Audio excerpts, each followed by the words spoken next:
오늘은 2025년 4월 15일 성주간 화요일입니다. 성부와 성자와 성령의 이름으로 아멘. 요한이 전한 거룩한 복음입니다.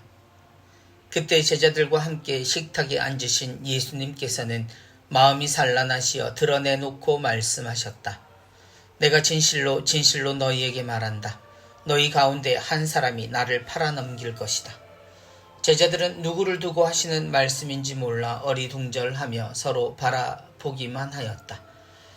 제자 가운데 한 사람이 예수님 품에 기대어 앉아 있었는데 그는 예수님께서 사랑하시는 제자였다.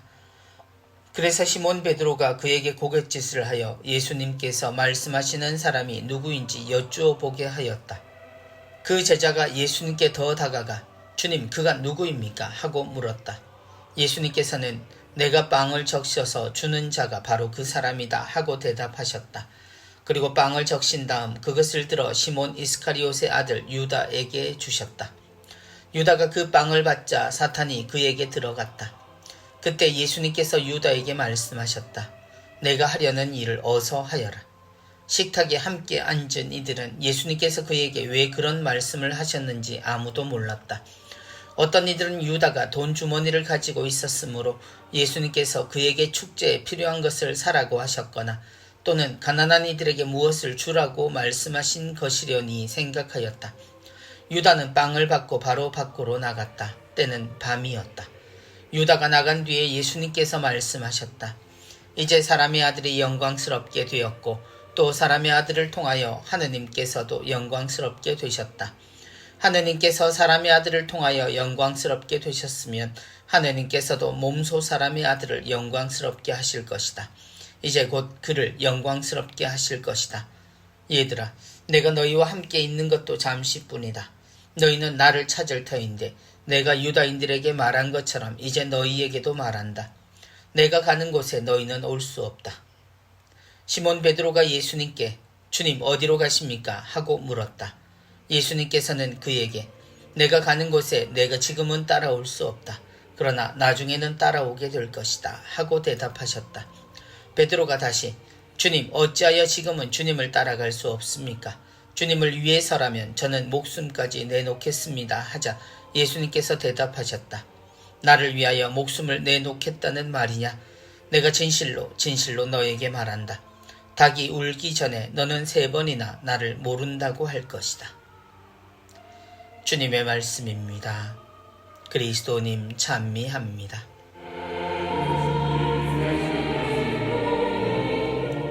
내가 빵을 적셔서 주는 자가 바로 그 사람이다.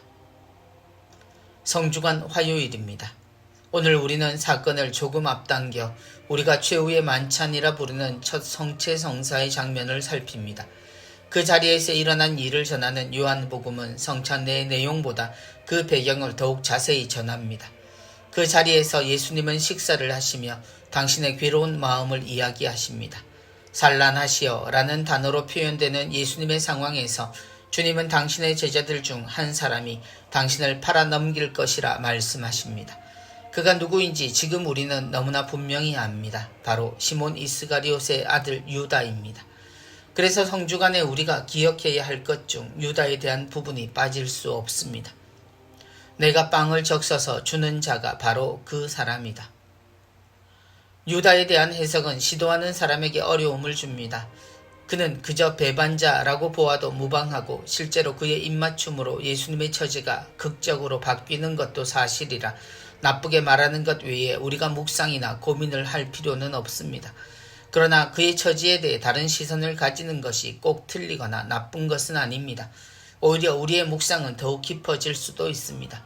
그의 선택은 불행했고 주님 말씀처럼 차라리 태어나지 않은 것이 좋았을 인생이지만 그 말씀 속 유다의 행동이 의미하는 것은 놓쳐버린 우리의 시선을 되살아나게 합니다. 주님을 넘긴 것은 유다가 맞지만 그는 주님의 죽음을 예상하지는 못했습니다. 또한 주님 죽음에 그의 증언은 들어있지 않았다는 것 또한 사실입니다.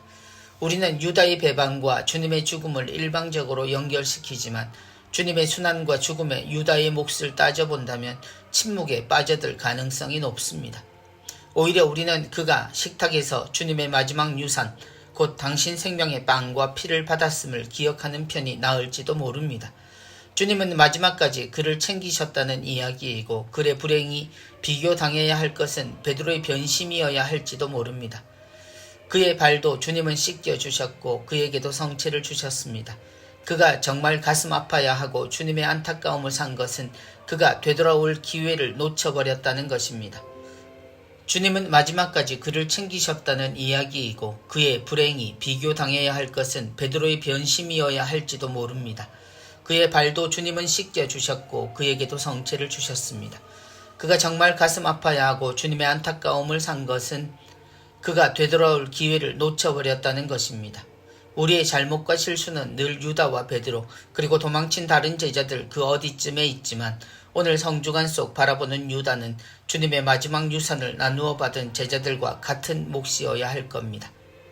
주님 어디로 가십니까? 주님은 마지막까지 제자들 모두에게 사랑을 주셨습니다. 스스로 가야 할 길을 멈추고 포기해버린 제자가 되지 않기를 바랍니다. 주님의 빵을 받고도 말입니다. 성부와 성자와 성령의 이름으로 아멘.